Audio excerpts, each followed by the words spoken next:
नमस्कार,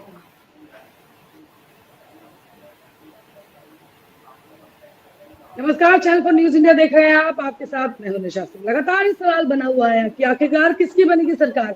ये सवाल लगातार एग्जिट पोल जब सामने आ गया तो उसके बाद से बना हुआ था और लग रहा था कि 4 तारीख को तमाम मामला क्लियर हो जाएगा, सब कुछ क्लियर हो जाएगा, किसकी सरकार बनेगी। 5 तारीख को फैसला हो जाएगा कौन बनेगा प्रधानमंत्री। तो एनडीए सरकार में आखिरकार एनडीए सरकार को आखिरकार कौन करेगा कंट्रोल, ये हमारा आज का टॉपिक। और ये सवाल इसलिए क्योंकि जो मैंडेट है जनता का वो किसी को भी क्लियर नहीं मिला है। एनडीए को भी नहीं मिला, इंडिया को भी नहीं मिला और सभी अपनी अपनी जोर आजमाइश में लगे हुए हैं कि आखिरकार हम बना ले सरकार, किसी भी तरह की राजनीति कर ले, किसी भी तरह की जोड़ तोड़ कर ले, बना ले अपनी सरकार। तो चलिए अपने कार्यक्रम का आगाज करते हैं। मेरे साथ इस कार्यक्रम के दौरान मेरे 4 खास मेहमान मौजूद रहेंगे। मेरे साथ मौजूद रहेंगे आलोक अवस्थी बीजेपी से, अनवर मिर्जा जी मौजूद रहेंगे कांग्रेस से, हिरेंद्र राठौर जी जो कि राजनीतिक विश्लेषक है वो हमारे साथ मौजूद रहेंगे और साथ ही साथ न्यूज रूम से मौजूद रहेंगी मेरी सहयोगी अंकिता शुक्ल। तो चलिए हम अपने कार्यक्रम का आगाज कर लेते हैं। लेकिन आज जो लगातार सियासी उठापटक देखने को मिल रही है वो काफी ज्यादा इंटरेस्टिंग रही है। सुबह से ही जो मामला है वो गरमाया लगातार। एनडीए अभी जब हम अपना प्रोग्राम शुरू कर रहे थे तब एनडीए लगातार बैठक कर रही थी। उसके अलावा इंडिया गठबंधन भी अपने तमाम सहयोगियों के साथ बैठक कर रहा है, जोड़ तोड़ कर रहे हैं सरकार बनाने को लेकर। एक तरफ अगर हम बात कर लें बीजेपी की तो बीजेपी को मिले हैं 240 और एनडीए गठबंधन के साथ अगर देखा जाए तो 292 और अगर हम कांग्रेस की बात करें तो कांग्रेस को मिले हैं 224। काफी ज्यादा जो जादुई आंकड़ा है उससे दूर है, पर बावजूद इसके कॉन्फिडेंस इतना ज्यादा दिखाई दे रहा है इंडिया गठबंधन के अंदर, क्योंकि शायद उन्हें एक्सपेक्टेशन नहीं थी। जो सबसे मेन पार्टी है इंडिया गठबंधन की कांग्रेस, पिछले बार उसकी 50 के लगभग सीटें आई थी, इस बार 100 के लगभग सीटें आ गई, इसलिए कॉन्फिडेंस आना तो बनता है। तो अब सरकार बनाने की जोड़ तोड़ चल रही है। तो चलिए अपने मेहमानों का मैंने स्वागत तो कर ही लिया। चलिए आलोक वस्ती के पास सबसे पहले चलते हैं। आलोक जी, क्या लग रहा है खिचड़ी सरकार आने वाले 5 सालों के लिए, क्या हम खिचड़ी सरकार देखने वाले हैं? अभी तक आप लोगों के पास क्लियर मैंडेट हुआ करता था, हमेशा आप लोग ये बातें किया करते थे कि बीजेपी की सरकार, बीजेपी की सरकार। कल जब मामला ऐसा ऊपर नीचे हुआ तब से एनडीए की स्ट्रॉन्ग सरकार बनाएंगे, ये तमाम चीजें चलने लग गई। निशा जी गुड इवनिंग। आपको मेरी आवाज सुनाई दे रही है? बिल्कुल सुनाई दे रही है, बोले बोले। हेलो जी जी आलोक जी, बिल्कुल आवाज आ रही है। आपको मेरी आवाज आ रही है? जी आवाज आ रही है, आ रही है। निशा जी आपको मेरी आवाज मिल रही है? जी आलोक जी आ रही है आपकी आवाज, आप प्लीज अपनी बात रखिए। आपको आपकी मुस्कुराहट बता रही है कि आप मेरे से जो सवाल प्रश्न पूछ रही हैं उस पर कितना सीरियस मामला है। हम शेर तो रह गए लेकिन हमारे दांत जनता ने उखाड़ दिए। हम बब्बर शेर से विदाउट टूथ शेर रह गए। अब ये तो देखना है आगे वाले समय में। आप दो सज्जन का फोटो बराबर दिखा के मुझे डरा रही हैं, नीतीश कुमार का और चंद्रबाबू नायडू का। जी। अब सत्ता की चाबी तो एक तरीके से इनके हाथ में चली गई है। और देखिए अंकिता जी भी हंस रही हैं। ठीक है, कोई बात नहीं है, हमारे दिन भी लौट के आएंगे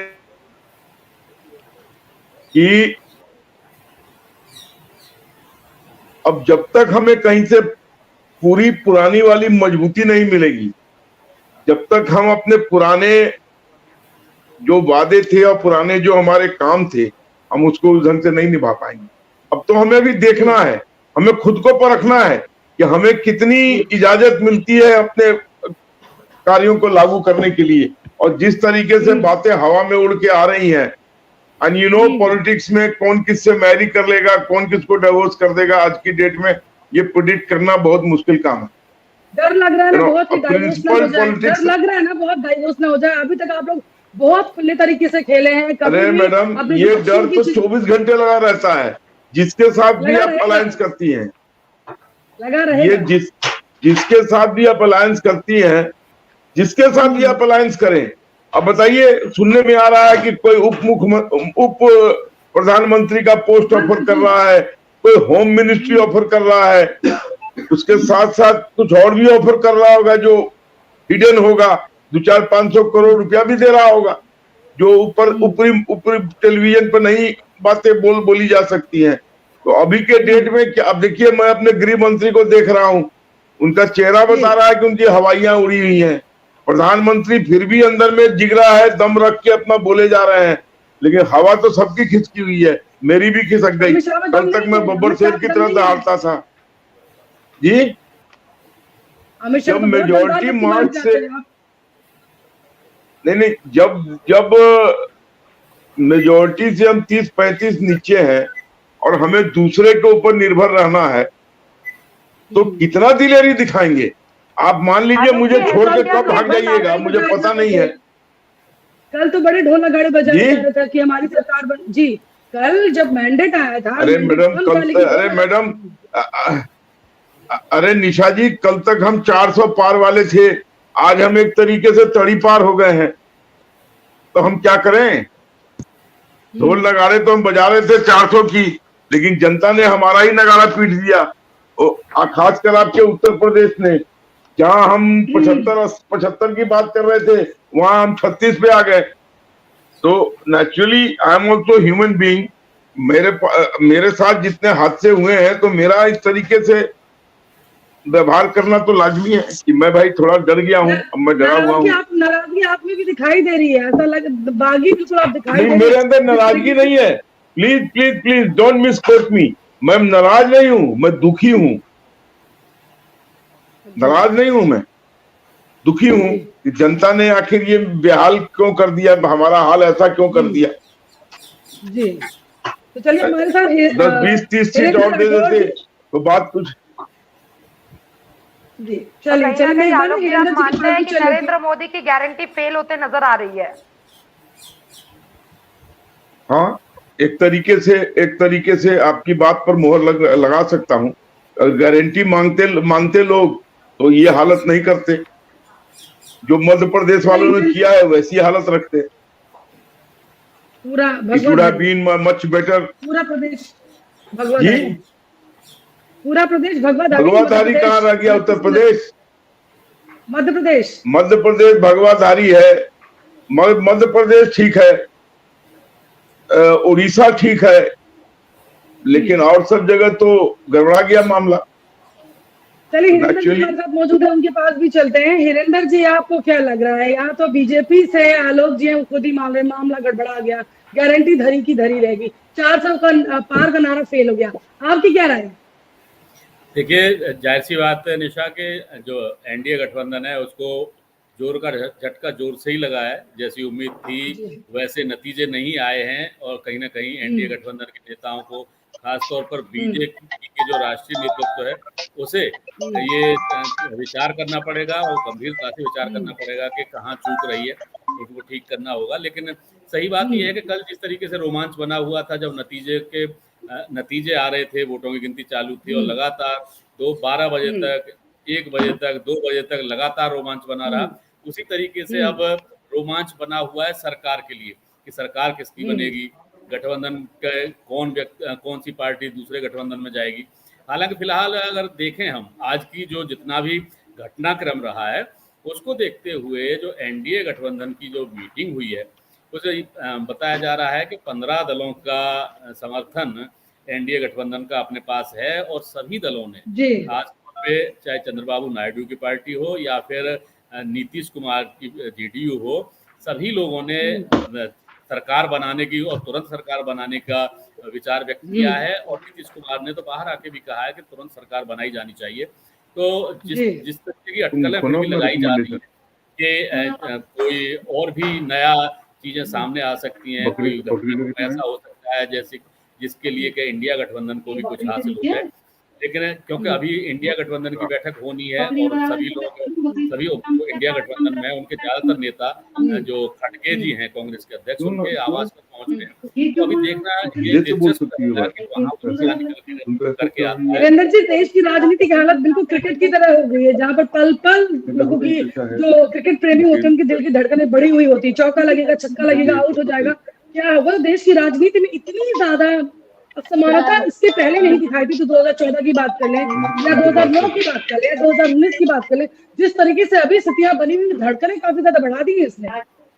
बिल्कुल, और पब्लिक की भी, पॉलिटिकल लीडर्स के साथ साथ पब्लिक की भी धड़कनें बढ़ी हुई हैं कि अब क्या होगा और इस घड़ी क्या होगा, कौन सी पार्टी किधर जाएगी, कौन सा नेता किधर जा सकता है। क्योंकि जिस तरीके के हमने पिछले 3 महीने का जो चुनाव का पूरा पीरियड रहा है, उस दौरान एक पार्टी के लोग दूसरी पार्टी पे जाते रहे हैं, उसको लेकर के पब्लिक का भी इंटरेस्ट बढ़ा हुआ है, रोमांच भी लगातार बढ़ा हुआ है कि कहीं ऐसा तो नहीं कि कहीं एनडीए गठबंधन के लोग इंडिया गठबंधन में चले जाएं, या फिर ऐसा भी हो सकता है कि पुरानी परंपरा भी रही है कि इंडिया गठबंधन के लोग, हालांकि इंडिया पहली बार बनाया गठबंधन, ये बाकी पहले थर्ड फ्रंट होता था, तो उसके लीडर्स भी, उसकी पार्टियां भी इधर उधर जाती रहती थी।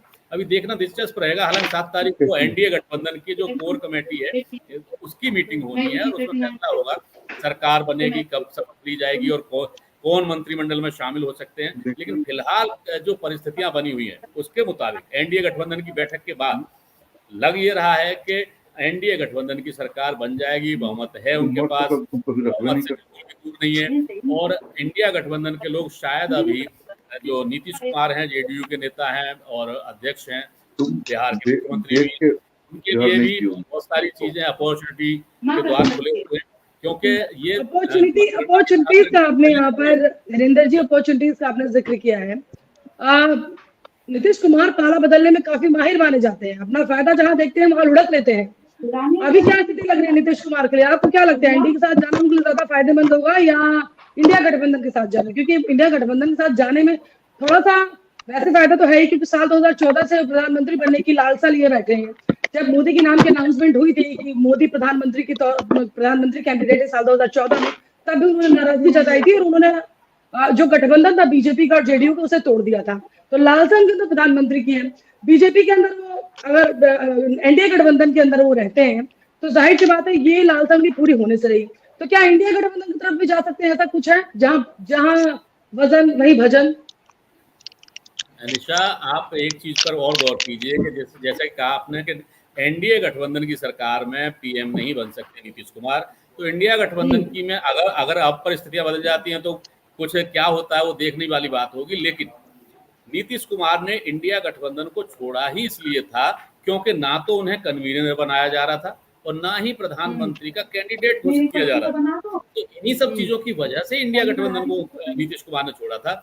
अब इंडिया गठबंधन में शामिल जो पार्टियां हैं क्या इतनी एकजुट रह पाएंगी कि नीतीश कुमार को अपना प्रधानमंत्री मान लें, अपना नेता मान लें? तो प्रधानमंत्री जो होता है वो सभी दलों का नेता की तरफ से नेता चुना जाता है, तो उसके बाद ही पीएम बन सकता है। अब ऐसी स्थिति में क्या ममता बनर्जी सपोर्ट करेंगी, क्या अरविंद केजरीवाल सपोर्ट करेंगे, क्या क्यों बिहार में जिस तरीके से जेडीयू और आरजेडी का जो लड़ाई चल रही है, शादी भी हो जाती है और तलाक भी हो जाता है बार, तो जिस तरीके का उनका वहाँ का माहौल रहा है, ऐसी स्थिति में क्या आरजेडी नीतीश कुमार को पीएम स्वीकार करेगी या फिर जो दूसरे दल है, जो छोटे छोटे और भी दल हैं, और खास तौर पर कांग्रेस में से क्या ये स्वीकार्यता मिलेगी नीतीश कुमार को? क्योंकि कांग्रेस ने जब उन्हें कन्वीनर नहीं बनाया एनडीए का, इंडिया गठबंधन का, उन्हें पहले ही नहीं स्वीकार किया पीएम की पोस्ट के लिए, पीएम कैंडिडेट के लिए, तो क्या अब कांग्रेस इतना बड़ा हृदय दिखा पाएगी, इतना बड़ा दिल कर पाएगी?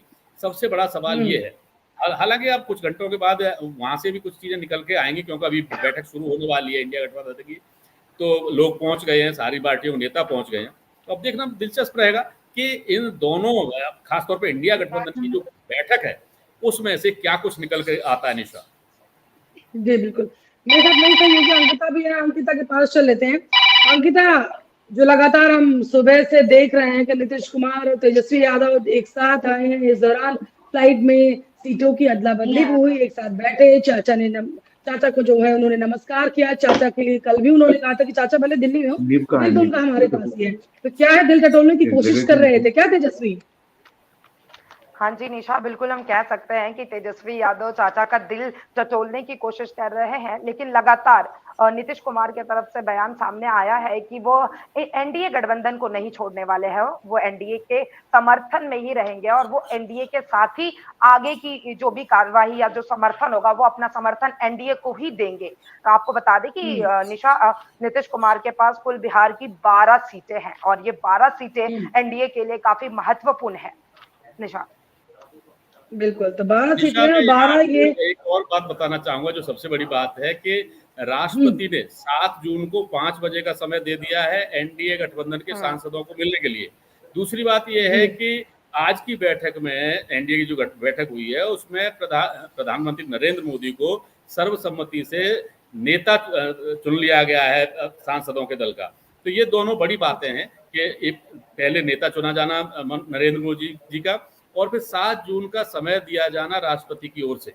तो ये बड़ी बात है और लग रहा है ये फिलहाल के एनडीए गठबंधन की सरकार बन जाएगी। जी जी बिल्कुल आलोक जी, आपके पास मैं आना चाहूंगी। जिस तरीके से जानकारी यहाँ पर हरिंदर जी दे रहे हैं कि 5 बजे का वक्त जो है 7 तारीख का दिया गया है, और जिस तरीके से प्रधानमंत्री नरेंद्र मोदी लगातार 2 बार से जीतते आए थे, 2 बार से प्रधानमंत्री बनने आए थे, तीसरी बार भी कहीं ना कहीं इस तरह की राह बनती हुई दिखाई दे रही है। आपको क्या लग रहा है, वक्त है अभी इस चीज में 1-2 दिन का, और इस बीच कहीं नीतीश कुमार अपनी कहीं और सेटिंग बिठाने लग गए और कहीं और बातचीत करने लग गए तो मामला बिगड़ जाएगा? या ये जो शब्द दे दिए यहाँ पर 7 तारीख को शाम 5 बजे का, तो आपको लगता है उससे पहले नीतीश कुमार नहीं बदलेंगे? देखिए, अभी के स्थिति में तो being the largest party in the country, जी राष्ट्रपति को हमें बुलाना लाजमी है। और अभी के स्थिति में जो हमारा साझा गठबंधन था वो प्री जी इलेक्शन था, तो जी उसकी मान्यता देते हुए अभी हमारे पास वो सारी नॉर्म्स हैं जिससे कि हम सरकार में जी शामिल हो सकते हैं और हम सरकार बना लेंगे। ये जितनी बातें हम कर रहे हैं या आप पूछ रही हैं या आपके अंदर भी वो अंदर में वो तूफान है जो मेरे अंदर में है कि फ्यूचर में क्या होगा, इसकी स्टेबिलिटी की गारंटी क्या होगी। वी आर बिल्कुल still married, but what, when and how we will continue to live as a happy couple, ये देखना है। इस पर प्रश्न चिन्ह उठ रहा है कि whether this marriage will be a successful marriage या कहीं रास्ते में जाके ये लुढ़क जाएगा। इस पर कवायद है लोगों की। बट आई थिंक जो स्टेटमेंटशिप है नरेंद्र मोदी का और जो कद है, I think he should be able to manage things और एक मजबूत और स्थिर सरकार देने का काम उनके नेतृत्व में आपको लगता है बीजेपी के लिए जस्टिफाइड होगा? बीजेपी के लिए जस्टिफाइड होगा क्योंकि एनडीए की गठबंधन में जो भी पार्टीज हैं, जो भी लोगों, कहीं ना कहीं वो अपना फायदा देख रहे हैं। जिस तरह से चंद्रबाबू नायडू की बात की गई तो कहा गया वो वित्त मंत्रालय मांग रहे हैं और एक आध मंत्रालय मांग रहे हैं, राज्य मंत्री मांग रहे हैं, कम से कम 6 मंत्रालय वो मांग रहे हैं। नीतीश कुमार की भी लालसा यही है, पासवान की यही है। तो आपको लगता है कि क्या ये बीजेपी के लिए जो भी बूथ लेवल पे या बूथ प्रभारी के तौर छोटे से जिसने कहा है के लिए उन तमाम लोगों को दरकिनार कर दिया जाएगा, उन तमाम कार्यकर्ताओं को दरकिनार कर दिया जाएगा और जो पहले से बीजेपी के लिए काम करते आ रहे हैं और यहाँ पर सरकार बनाने के लिए उस दबाव की वजह से इन तमाम पार्टीज को स्थान देना होगा, मंत्रालय देना होगा, अहम मंत्रालय की जिम्मेदारी देनी होगी? देखिए, ये सारे चीजें भविष्य के गर्त में है कि क्या होगा, ये देखना कि क्या होगा इसकी गारंटी कोई अभी नहीं दे सकता है। कॉम्प्रोमाइज तो करना पड़ रहा है, लेकिन कॉम्प्रोमाइज तो करना पड़ रहा है, स्वाभाविक है। ऑप्शन नहीं उसके अलावा। अब वी हैव नो चॉइस। आप मेरी बात समझ रही हैं कि हमारे पास कोई चॉइस नहीं है। अगर रहना है साथ में, और नेचुरली वो लोग कोई हरिश्चंद्र के फैमिली के लोग तो है नहीं, राजा हरिश्चंद्र के फैमिली के लोग, सब लोग कलयुगी नेता हैं। सबकी आकांक्षाएं होंगी कि भाई हमको कुछ अच्छा चीज मिले, कोई मलाई खाने को मिले। और नीतीश कुमार के बारे में मैं क्या बोलूं, अभी तो हमको उनकी सख्त जरूरत है। हम तो, हमारे लिए तो आदरणीय है, पूजनीय है, लेकिन बिल्कुल ठीक, उनका जो नामकरण है उनका जो नामकरण है पब्लिक में वो तो मैंने नहीं किया है। उस नाम को भी आप याद रखिएगा, उनका नामकरण क्या हुआ है बिहार में, और बिहार की जनता उन्हें किस नाम से जानती है, प्यार से। ये सब चीजें अगर सही माने में कहूँ निशा जी, तो वेट एंड वॉच करने वाली चीजें हैं। बिल्कुल वेट और इसको थोड़ा टाइम देना पड़ेगा आपको। एकाएक इस पर कोई फैसला लेना will not be a correct decision. थोड़ा सा इस पर वक्त देने की जरूरत है। मेरे साथ कांग्रेस के अनवर मिर्जा भी जुड़ने वाले थे। क्या अनवर जी को मेरी आवाज आ रही है आपको?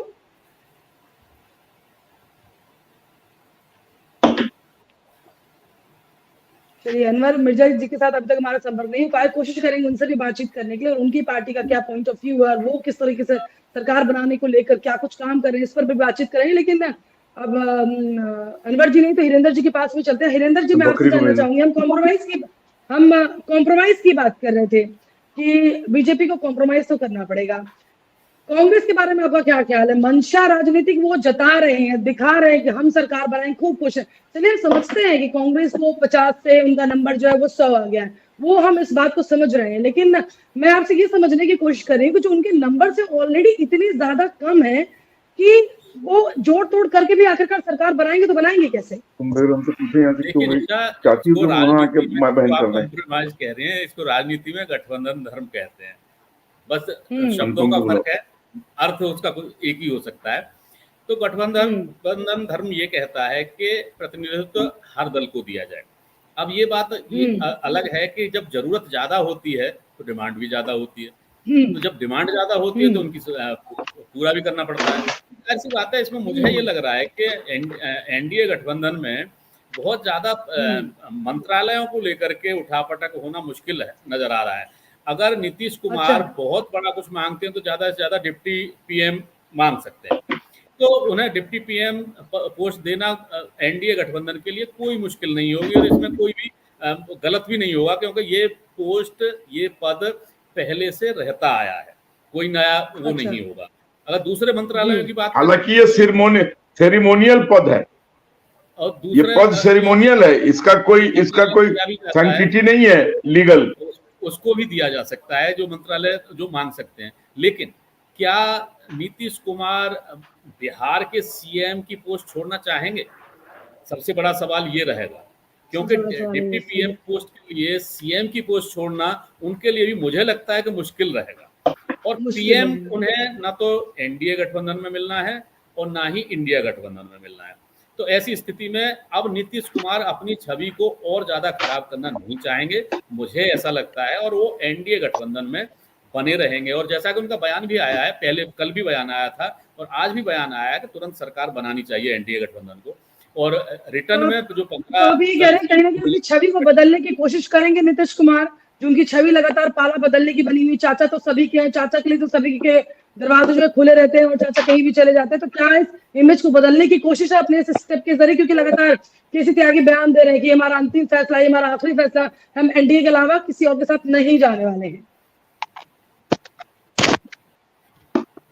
अगर मेरे से सवाल पूछ रहे हैं तो मैं तो यही मानता हूँ कि वो छवि बिल्कुल बनाने की और सुधारने की कोशिश करेंगे, और मुझे नहीं लगता कि वो एनडीए गठबंधन को अब छोड़ना चाहेंगे, क्योंकि उन्हें जो मिलना था यहाँ मिल सकता है।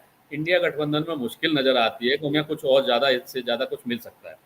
रही बात बिहार की, अभी मैं बात कर रहा था, बिहार के सीएम की पोस्ट छोड़ेंगे। अगर बिहार के सीएम का पद छोड़ते हैं तो जाहिर सी बात है कि वो बीजेपी का कोई सीएम बनेगा, फिर जेडीयू से कोई भी सीएम बनना बड़ा मुश्किल नजर आता है। हालांकि डिप्टी सीएम की पोस्ट वहां दी जा सकती है जेडीयू के नेताओं को।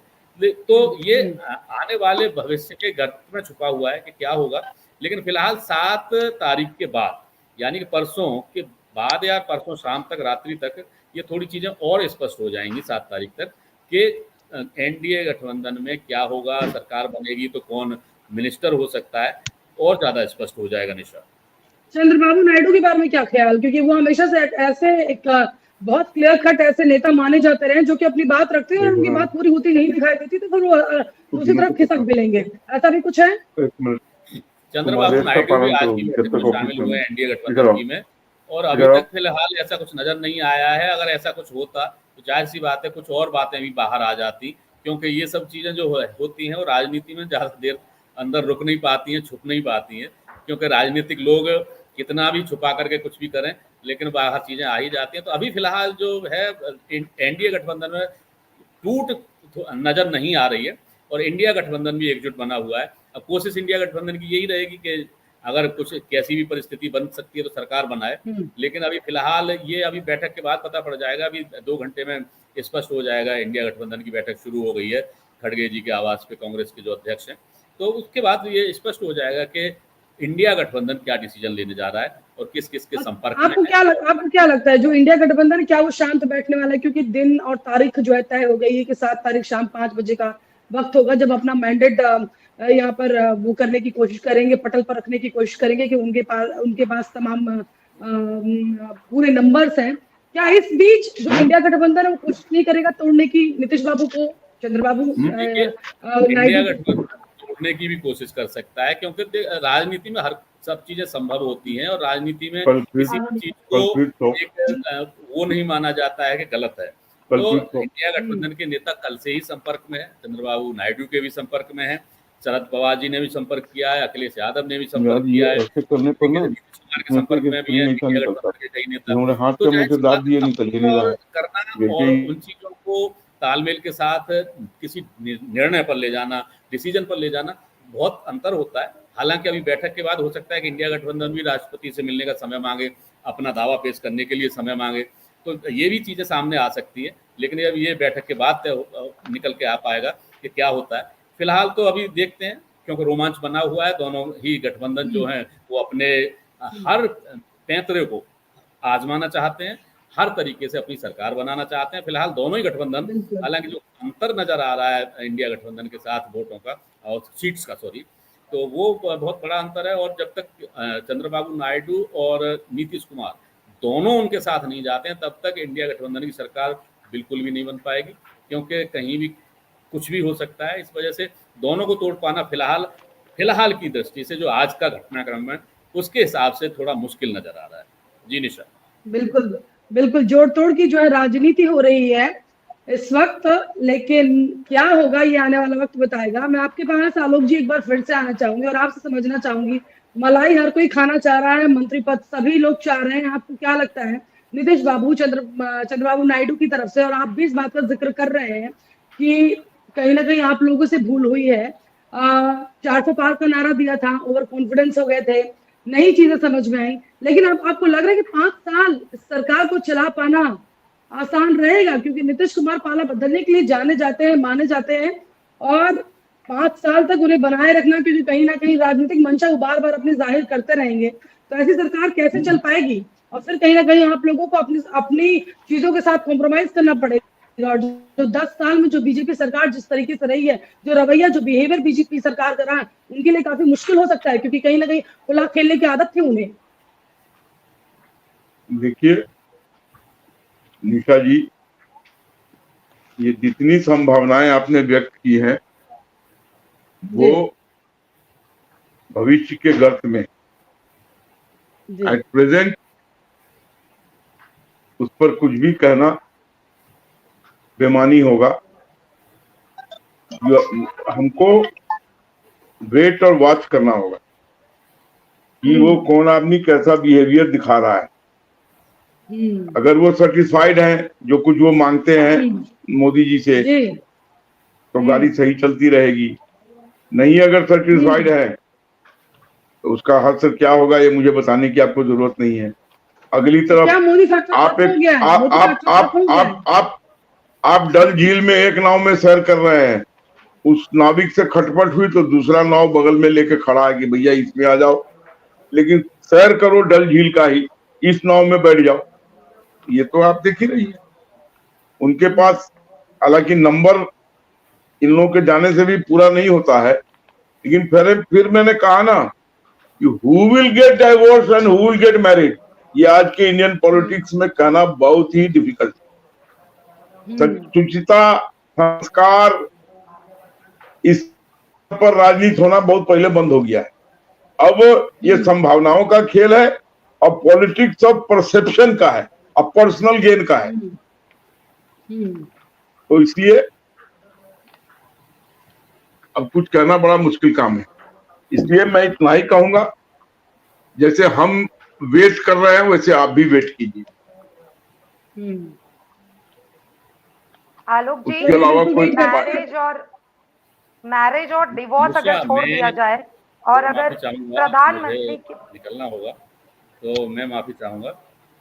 आप अपना जारी रखिए कार्यक्रम। नमस्कार। जी चलिए हिरेंद्र जी के साथ दरअसल उनको कहीं जाना था, इस वजह से चलिए बातचीत को जो सिलसिला आगे नहीं बढ़ पाएगा। मैं आपके पास आना चाहूंगी अंकिता, आपको क्या लग रहा है, खत्म हो गया मोदी फैक्टर?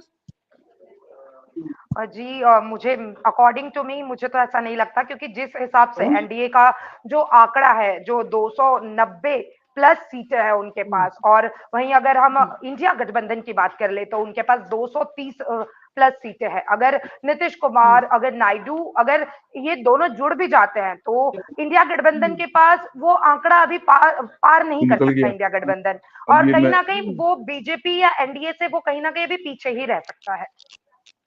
और अगर मान ले जाए कि अगर एनडीए की सरकार बनती है तो ये लगातार तीसरी बार, जवाहरलाल नेहरू के बाद ये ऐसा तीसरी बार होगा कि कोई, जवाहरलाल नेहरू 3 बार प्रधानमंत्री रह चुके हैं और नरेंद्र मोदी, ऐसे इतिहास में पहली बार होगा कि नरेंद्र मोदी प्रधानमंत्री के रूप में तीसरी बार आएंगे, और यह एक ऐतिहासिक हो सकता है।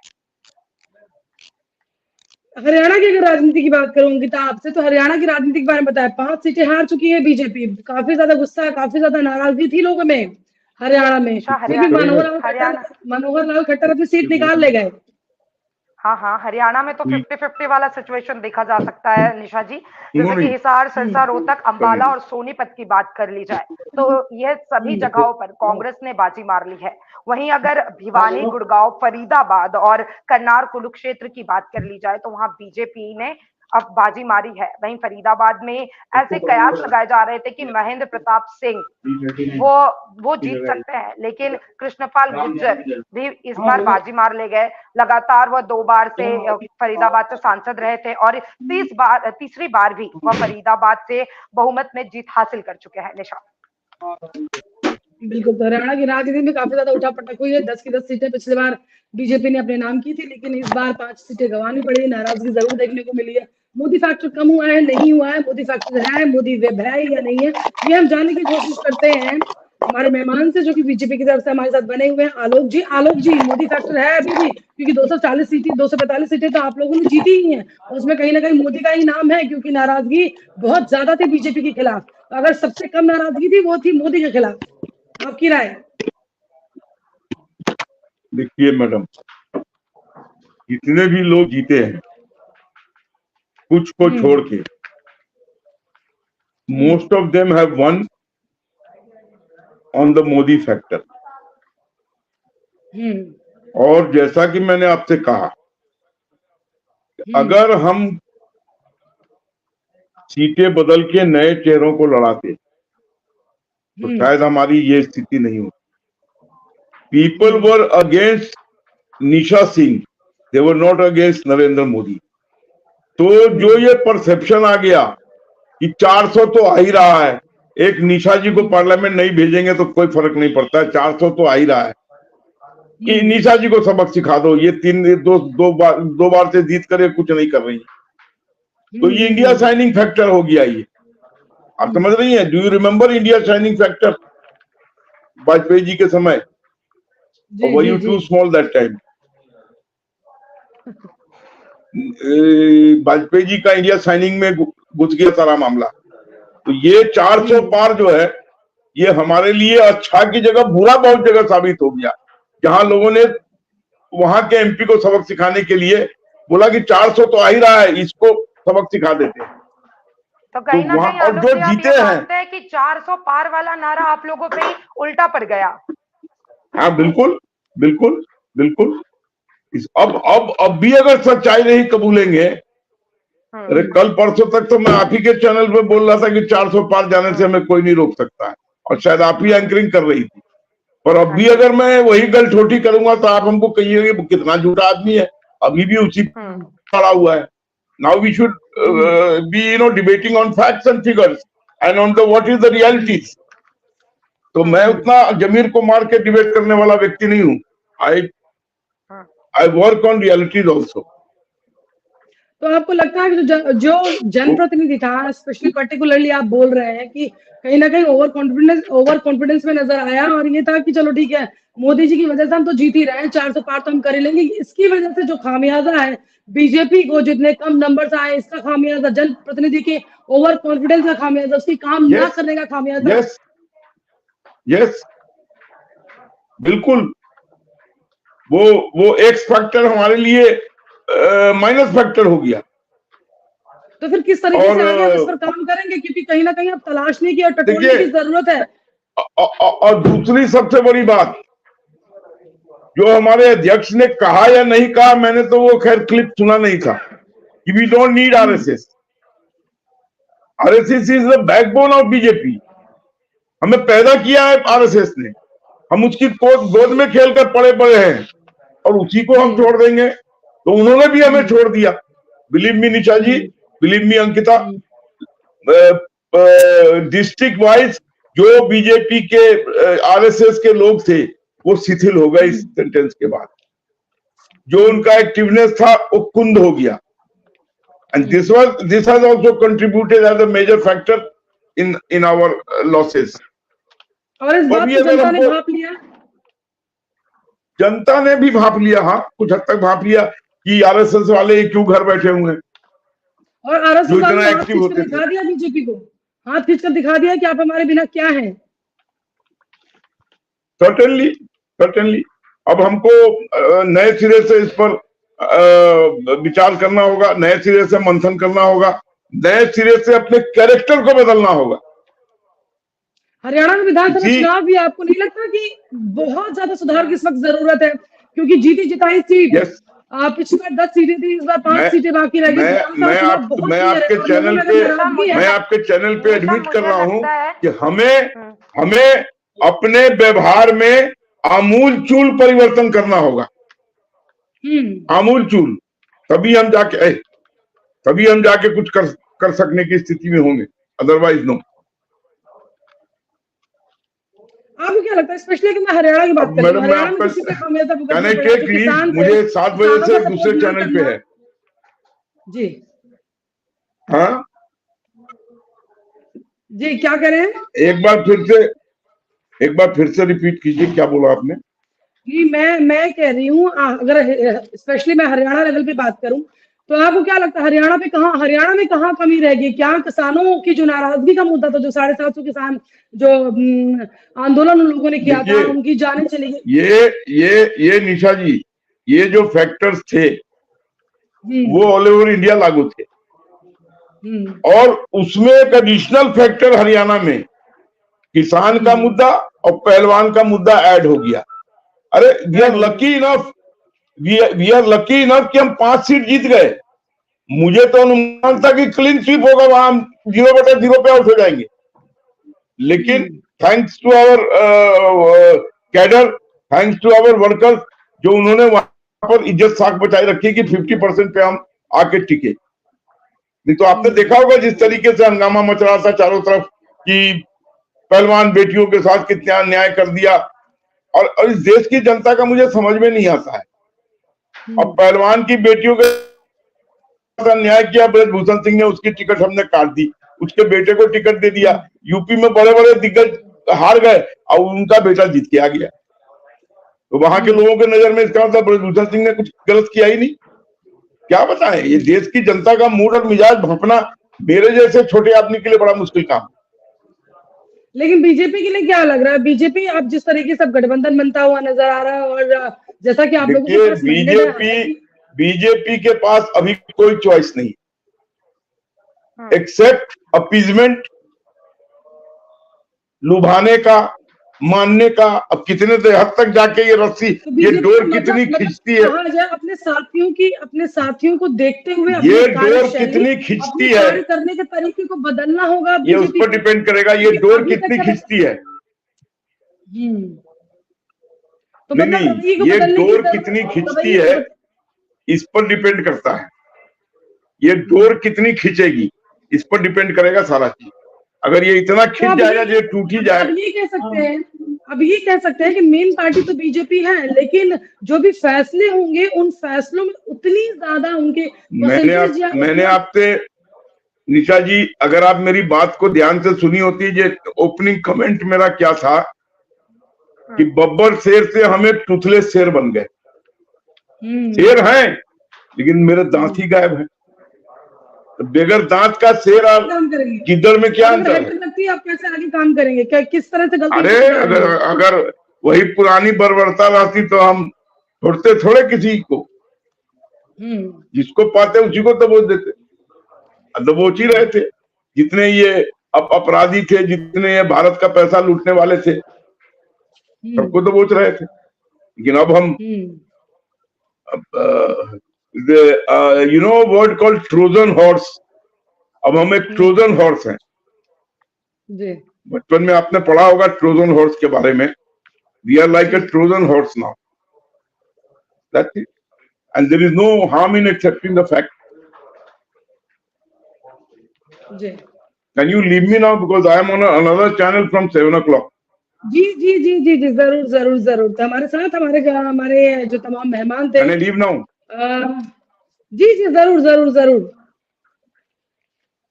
तो हमारे साथ आलोक वत्स जी थे। आज आप बैटिंग कर रही थी तो अंकिता जी खाली देख रही थी। आज अंकिता जी ने कोई बॉलिंग नहीं किया, आप ही सारी बॉलिंग बैटिंग करती रही। नहीं अंकिता जी आपको सुन रही थी, आप अपनी गलतियां मान रहे हैं ना आज।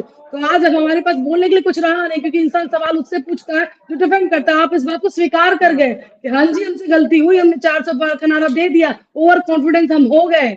तो फिर अब क्या कह सकते हैं? आप बताइए, इतनी सच्चाई से कबूल करेगा आपके साथ? बहुत बढ़िया बात है, बहुत बढ़िया बात। आपने सच्चाई से अपनी कमियों को स्वीकार किया, ये नहीं कि उस पर पर्दा डालते जा रहे हैं, चादर डालते जा रहे हैं कि हमने ऐसा कुछ किया ही नहीं या ऐसा कुछ कहा ही नहीं। बहुत बढ़िया बात है, बहुत धन्यवाद आपका। Thank you. तो आलोक वत्स जी हमारे साथ बीजेपी से थे, साथ ही साथ हरिंदर राठौर जी हमारे साथ राजनीतिक विशेषज्ञ, जो कि थोड़े वक्त पहले ही जो है उन्होंने अभी हमारे साथ छोड़ दिया। और हालांकि उन्होंने बड़ी सारी चीजें हमें बताई, और साथ ही साथ हमारी सहयोगी अंकिता शुक्ला भी थी, बता रही थी वो कि किस तरीके से हरियाणा की राजनीति बदली है। हरिंदर जी ने बताया है कि मुश्किलें काफी ज्यादा बीजेपी के सामने है, क्योंकि जिस तरीके से बीजेपी खेलती आई थी, खेल रही थी लगातार, साल 2000 अगर हम 14 की बात करें तो 382 सीटें, 400 के लगभग का आंकड़ा था। मतलब पूरी तरह से मैंडेट में सरकार, और भरपूर जो भी फैसले ले रही थी, कभी किसी की तरफ देखने की आवश्यकता नहीं पड़ती थी, किसी से पूछने की आवश्यकता नहीं पड़ती थी। बस अपर हाउस में, राज्यसभा में वहां किसी तरह से बिल पास करा लिया, और लोकसभा में तो हो ही जाएगा। साल 2019 में भी कुछ ऐसा ही देखने मिला। सीटें तो कम हुई, 303 हुई, लेकिन एनडीए के साथ ये सीटें और ज्यादा बढ़ी हुई थी। और यहाँ पर भी एक बार फिर से उन्होंने जो विपक्षियों को कमजोर किया, और विपक्षियों को सवाल पूछने लायक तक नहीं छोड़ा कि विपक्षी सवाल तक पूछ सके। जब भी हो हंगामा करते थे तो वॉकआउट करके निकल जाते थे, लेकिन उन्हें कोई पूछने वाला नहीं था। लेकिन अब जो सियासी राह है वो कठिन हो गई है, क्योंकि अब साथी कम हो गए हैं, सीटें कम हो गई है। गठबंधन की सरकार, और गठबंधन की सरकार में सब कुछ मिलजुल कर करना पड़ता है, मिलजुल कर चलना पड़ता है। और मिलजुल कर आखिरकार मोदी जी कैसे बनाएंगे सरकार, क्योंकि मोदी जी थे शेर जो कि अपना फैसला लेते थे और लोगों के आगे रख देते थे। क्योंकि अब जो एनडीए का जो गठबंधन है, और इसमें नीतीश बाबू है, जिनकी बहुत सारी लालसाएं हैं, आकांक्षाएं हैं। अगर उप प्रधानमंत्री, प्रधानमंत्री तो बनेंगे नहीं, उप प्रधानमंत्री बनेंगे तो सीएम की कुर्सी छोड़नी पड़ेगी। और क्या वो सीएम की कुर्सी छोड़ेंगे उप प्रधानमंत्री पद के लिए? दूसरी तरफ चिराग पासवान है, वो भी मंत्री पद मांग रहे हैं। नीतीश कुमार कितने मंत्री पद मांगेंगे? तो तमाम जिनके पास भी सीटें आई हैं, वो कहीं ना कहीं इस मौके का, इस दस्तूर का फायदा उठाने की फिराक में, कोशिश में है। चंद्रबाबू नायडू के पास भी 16 सीटें आई हैं, और वो भी बिल्कुल अपनी आकांक्षाओं के साथ आ गए हैं कि भैया हम यहाँ से तो अब दिल्ली से पूरा बैग भर के पैसा लेके जाएंगे। और जो कि स्पेशल स्टेट्स की मांग यहाँ पर पहले चंद्रबाबू नायडू जो है फंड के लिए कर चुके हैं।